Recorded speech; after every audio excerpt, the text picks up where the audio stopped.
minha gente, tudo bem? Bora lá para mais um react de um conteúdo totalmente excelente. Desta vez a terceira parte da fala de Elsa Tames no podcast da Universidade Bíblica Latino-Americana. Bora ver onde a gente vai parar. Y ese es el problema en esa prescripción, que quieren del movimiento de Jesús pasar no solo a una institucionalización, que la institucionalización, si es flexible y permeada de gracia, funciona, pero no, es así patriarcal, ¿no? Y lo de las mujeres, pues ya lo dice ahí en el capítulo 2 que estábamos viendo. Entonces, sí los tenemos y en una y realmente sin la reciprocidad que encontramos en los otros textos. Pausa para contextualização. Se você não assistiu a primeira e a segunda parte deste react, eu recomendo que você dê uma olhadinha por aí, tá? Eu não vou conseguir lembrar onde tá, mas tá aqui no canal. São vídeos relativamente recentes.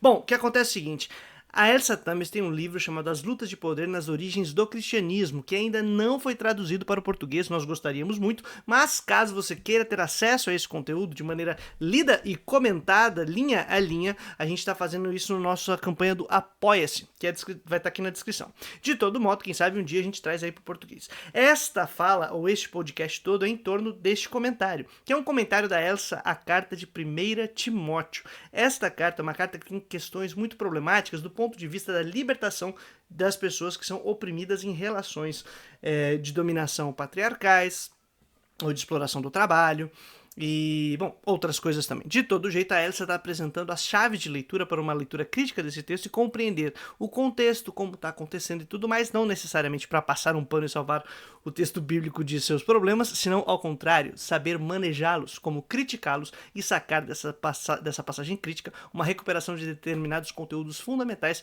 para a manutenção da vida das pessoas, dos fiéis e tudo mais. Bom, de todo jeito, neste passo, a Elsa mostrou pra gente que a sociedade romana era uma sociedade muito estratificada e que tinha relações de patronato, de benfeitorias, em que uma pessoa que pode fazer algo muito interessante ou bom, porque é rico, tem posses, ou tem algum serviço ali que consegue ofertar para uma comunidade, para um grupo, para uma associação, para uma cidade, quando faz isso, faz esse favor, esse serviço, se torna patrão ou patroa de clientes que devem daqui para frente honrar, criar, glorificar, dar privilégios, dar todas as preferências para essas pessoas.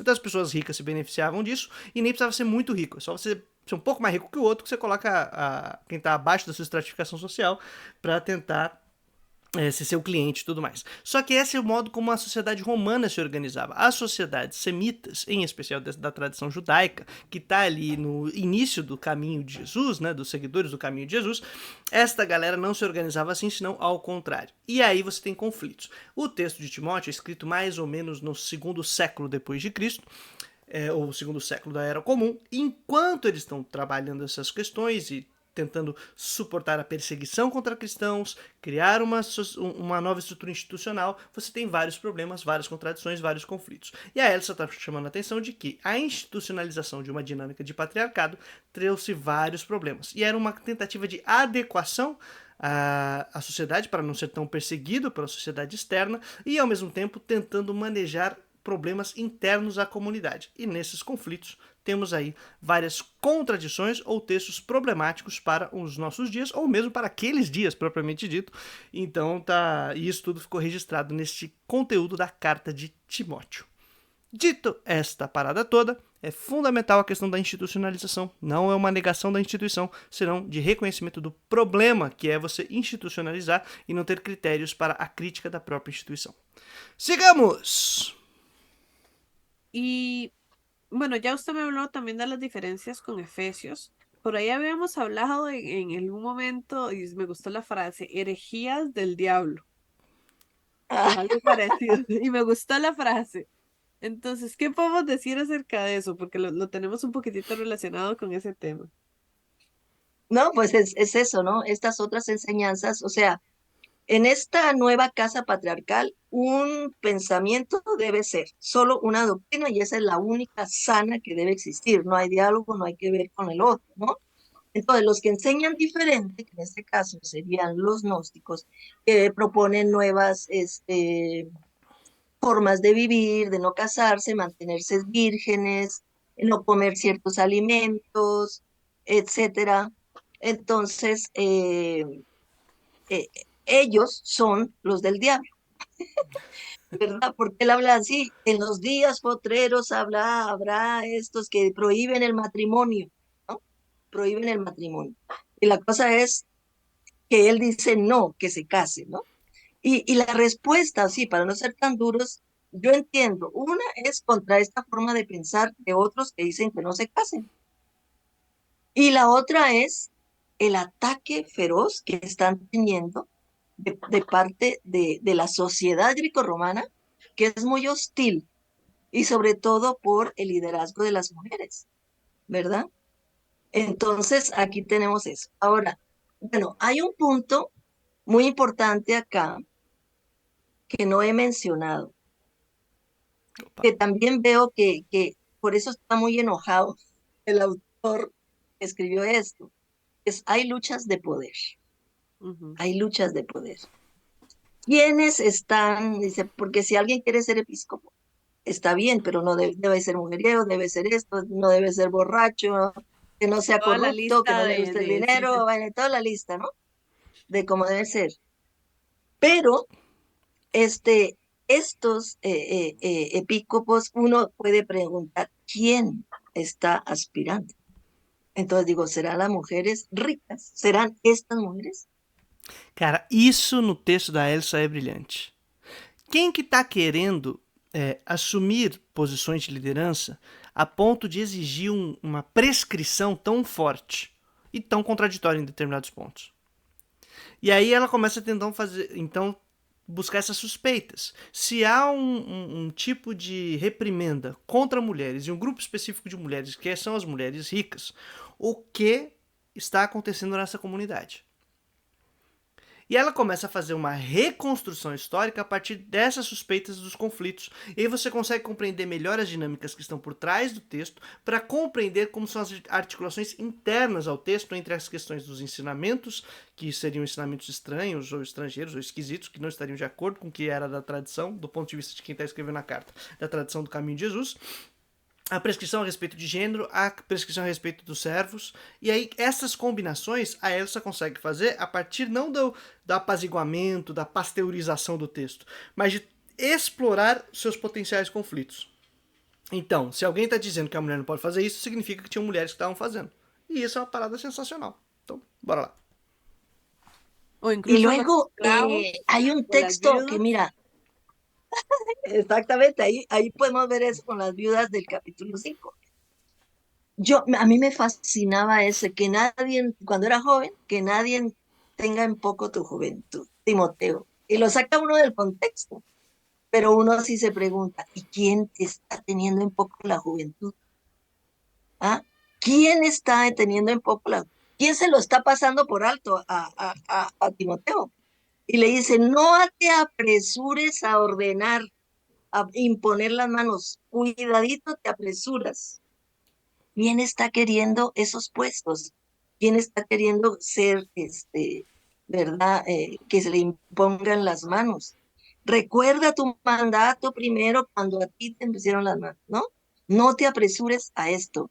Eh, y entonces ahí vemos que hay luchas de poder yo pienso, mi hipótesis es que son las mujeres ricas, que es una o dos, ¿verdad? Porque mujeres no eran casas chiquitas, con presbíteros, porque dice ahí, y al presbítero págale doble, porque es digno de su trabajo, es digno de su trabajo, que no, en verdad, ahí no hay que ponerle bozal al buey que trilla, ¿no?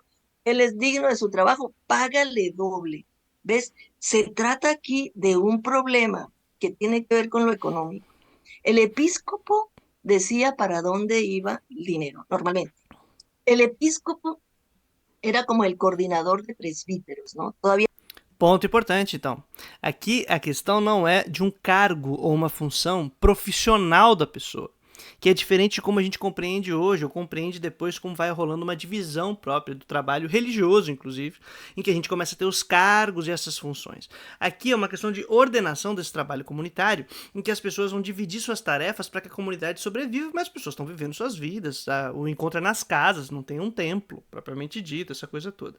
E aí o episcopo, a liderança, o papel dele é administrar os recursos e administrar as pessoas. Aí o papel é esse, o outro papel é esse, e estão tentando criar uma institucionalização que não significa um cargo, uma posição para sempre, ad eterno, ou mesmo uma função ali que você vai colocar como CLT ou como funcionário de uma determinada estrutura religiosa. Hoje, depois de desenvolvido trocentos anos e a própria estrutura das igrejas, a gente tem isso e deve inclusive começar a pensar a respeito. E aí eu vou colocar aí um ponto interessante para a gente pensar. Como discutir questões trabalhistas propriamente ditas dentro da igreja, já que se trata, sim, de uma função desempenhada dentro da nossa reprodução social. No tenemos un solo, aunque por primera vez aparece en singular, ¿cierto? Ya después, muy pronto, va a aparecer ya como el obispo, el supervisor, ¿no? Entonces, ahí, ¿quién quiere ser el supervisor? Entonces, es muy probable que sean las mujeres porque es muy duro en el ataque contra las mujeres. No todos. Una que otra mujer rica que quiere pasarse digamos, por los reglamentos que tengan. ¿Por qué? Porque tienen plata, ¿no? Entonces ellos quieren decidir para dónde va el dinero de pronto, y no el episcopo. Ese fue un problema muy común que estaba leyendo un libro que dice sobre los ricos en el primer siglo, que era un problema tan grande de ese problema de los benefactores con el episcopo, porque ellos decidían dónde iba dinero, que se lo solucionó cuando se nombraba un rico episcopo, un supervisor que era rico. Pronto, aí para a treta. Você dá o benefício para quem já tá na elite e o cara para de encher o saco e de arranjar problema. Oh, história velha que se repete. Entonces ya, pues ya no había problema. Porque como era rico, podía decidir a dónde va el dinero y era de su plata. ¿Verdad? Entonces tenemos esa lucha de poder y que lo podemos deducir cuando habla de los presbíteros. Mi idea es que es eso también lo que hace más grave este discurso tan fuerte contra las mujeres. Sí. Y supongo que también podía ser escandaloso también lo que hablábamos al principio, una mujer en un puesto de poder, especialmente en una sociedad tan patriarcal. Comentário, só porque eu já tenho um breve conhecimento sobre o trabalho da Elsa, não sei o que ela vai responder agora, mas imagino que seja o caminho de, pera aí, verdade, mas dentro das comunidades que estavam no caminho, seguindo seguidores e seguidoras de Jesus, você tinha muito mais comum mulheres que eram lideranças. Então era muito mais comum você ver mulheres que estão ali num papel de desempenhando o papel de episcopo propriamente dito.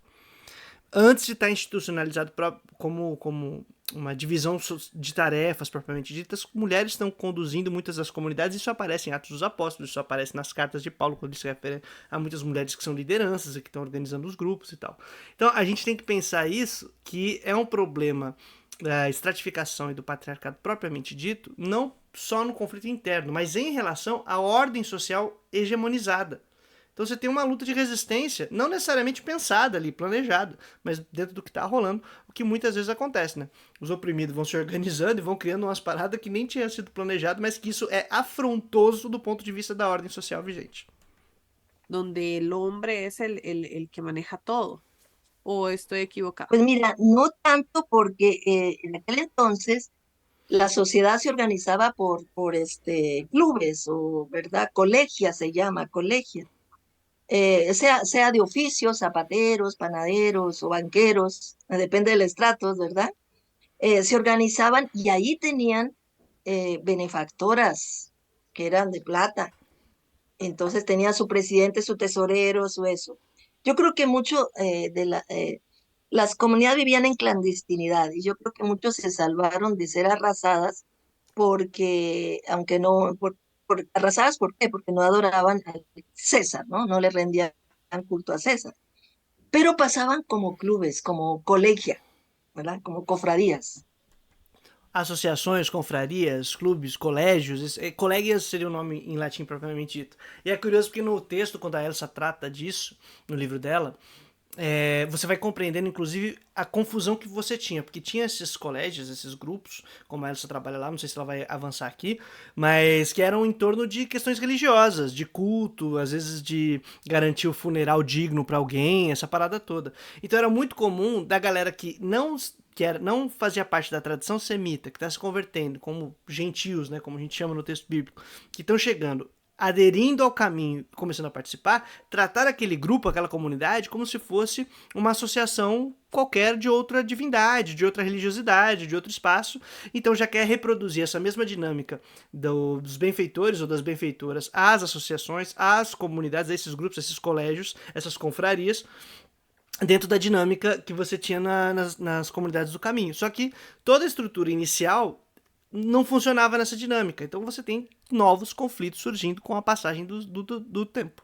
E isso é muito interessante, analisar a partir desses conflitos.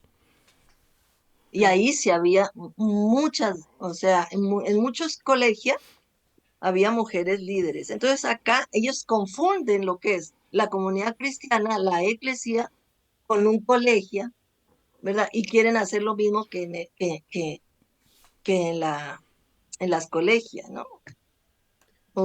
Vou pausar por aqui pra gente continuar num próximo vídeo. Eu estou gravando isso aqui antes de ficar umas semanas fora, que eu vou a trabalho, tá num lugar muito massa, conhecido como Departamento Ecumênico de Investigações, onde esta senhora maravilhosa já foi professora, coordenadora e tudo mais, e onde publicou parte de seus livros, inclusive o mais importante para mim, que é o Contra Toda Condenação, que é um texto maravilhoso.